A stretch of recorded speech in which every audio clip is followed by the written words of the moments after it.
তুরস্কের কাছে F-35 যুদ্ধবিমান বিক্রির বিষয়টি খুব গুরুত্ব সহকারে বিবেচনা করছে মার্কিন প্রেসিডেন্ট ডোনাল্ড ট্রাম্প। ফ্লোরিডায় ট্রাম্প তার বাসভবনে ইসরায়েলের প্রধানমন্ত্রী বেনিয়ামিন নেতানিয়াহুর সাথে বিস্তৃত আলোচনার পর তিনি এমনটি জানিয়েছেন।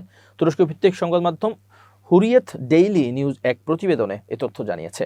ট্রাম্পের দ্বিতীয় মেয়াদ শুরু হওয়ার পর থেকে নেতানিয়াহুর এটি পঞ্চম যুক্তরাষ্ট্র সফর। ফ্লোরিডার পাম বিচে ট্রাম্পের মার-এ-লাগো রিসোর্টে গাজা যুদ্ধবিরতি পরিকল্পনার দ্বিতীয় পর্যায়ের আলোচনাকে কেন্দ্র করে এই সফর। আলোচনা পরবর্তী সময়ে ট্রাম্পকে তুরস্কে F-35 যুদ্ধবিমান বিক্রির বিষয়ে আমেরিকা অনুমোদন করবে কিনা এমন জিজ্ঞাসা করা হলে তিনি বলেন, আমরা এটি নিয়ে খুব গুরুত্ব সহকারে ভাবছি। এ সময় ইসরায়েল এবং তুর্কির মধ্যে সংঘাতের সম্ভাবনা সম্পর্কে জানতে চাইলে ট্রাম্প তুরস্কের প্রেসিডেন্ট রিসেপ তাইয়েপ এরদোয়ানকে খুব ভালো বন্ধু বলে অভিহিত করেন। তিনি বলেন, আমি প্রতিশ্রুতি দিচ্ছি যে তারা ইসরায়েলের উপর কখনো এগুলো ব্যবহার করবে না।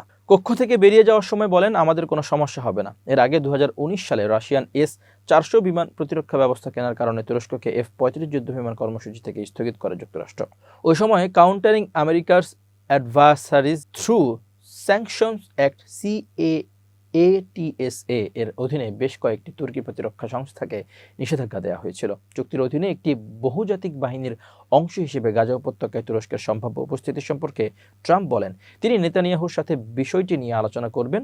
ট্রাম্পকে গাজায় তুর্কি সেনা মোতায়েনের ব্যাপারে জিজ্ঞেস করা হলে তিনি বলেন, প্রেসিডেন্ট এরদোয়ানের সাথে আমার একটি দুর্দান্ত সম্পর্ক রয়েছে এবং আমরা এটি নিয়ে কথা বলবো যদি এটি ভালো হয়, এবং আমি মনে করি এটি ভালো। তিনি আরও বলেন যে বিষয়টি বিবির সাথে সম্পর্কিত হবে। ট্রাম্প নেতানিয়াহুকে ডাকতে প্রায়শই বিবি ডাকনাম ব্যবহার করেন। ট্রাম্পকে জিজ্ঞাসা করা হয়েছিল যে তিনি পশ্চিম তীরে ইসরায়েলের বসতি স্থাপনাকারীদের সহিংসতা নিয়ে উদ্বিগ্ন কিনা এবং তিনি কি অধিকৃত অঞ্চল সম্পর্কে নেতানিয়াহুকে কোনো বার্তা দিয়েছেন কিনা। এর বিপরীতে ট্রাম্প বলেন, পশ্চিম তীর নিয়ে আমাদের দীর্ঘদিন ধরে আলোচনা হয়েছে এবং আমি বলবো না যে আমরা পশ্চিম তীরের বিষয়ে 100% একমত, তবে আমরা একটি সিদ্ধান্তে পৌঁছাবো। এটি উপযুক্ত সময়ে ঘোষণা করা হবে। এ সময় তিনি বলেন, তবে নেতানিয়াহুর সঠিক কাজটিই করবেন।